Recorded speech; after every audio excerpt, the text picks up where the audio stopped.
দর্শক আসসালামু আলাইকুম। বাংলাদেশের মধ্যে কুমিল্লা চাঁদপুর সড়কটি আমার কাছে মনে হচ্ছে একটি মৃত্যুকূপ। আমি এখন যে জায়গায় দাঁড়িয়ে আছি কুমিল্লা চাঁদপুর সড়কের মধ্যে আমার মনে হয় এই জায়গাটি সবচেয়ে ভয়ঙ্কর। আমি যদি আপনাদেরকে আস্তে আস্তে দেখাই তাহলে আপনারা বুঝতে পারবেন রাস্তাটা কতটা ভয়াবহ রূপ নিয়েছে। এক এক গর্ত, কি অবস্থা দেখেন, মাঝে মাঝে রাস্তার পাশে চলে আসে গাড়ি।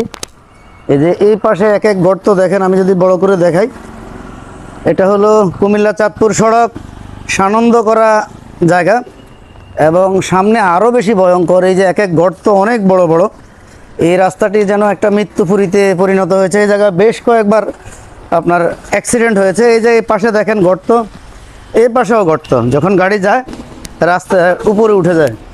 এই যে দেখেন গাড়িগুলো যাওয়ার কথা ওই পাশ দিয়ে, কিন্তু যাচ্ছে এই পাশ দিয়ে। এই জায়গাটা হলো সবচেয়ে বেশি খারাপ এবং ভয়ঙ্কর, অনেকগুলো গর্ত হয়ে গেছে। কয়দিন পর পরে দেখি ঠিক করে, কিন্তু কি ঠিক করে আল্লাহ জানে। এই যে দেখেন কত বড় গর্ত এখানে, এই যে গাড়িটা নামছে, এক এক গর্ত কত বড়, একেবারে ভয়ঙ্কর অবস্থা। এই যে চাকা কোথা থেকে কোথায় নামছে। কুমিল্লা চাঁদপুর সড়ক একেবারে মুজাফফরগঞ্জ থেকে শুরু করে, এই যে দেখেন গাড়ি কি করছে, মুজাফফরগঞ্জ থেকে শুরু করে চাঁদপুর পর্যন্ত এই ভয়াবহতা। আশা করি আপনারা ভিডিওটা সর্বোচ্চ একটা শেয়ার দিয়ে সবাইকে দেখার সুযোগ করে দেবেন এবং কর্তৃপক্ষের দৃষ্টি যাতে আকর্ষণ হয় সেই জিনিসটা করবেন। সবাই ভালো থাকবেন আর বেশি বেশি ভিডিওটা শেয়ার করে দেবেন। আসসালামু আলাইকুম।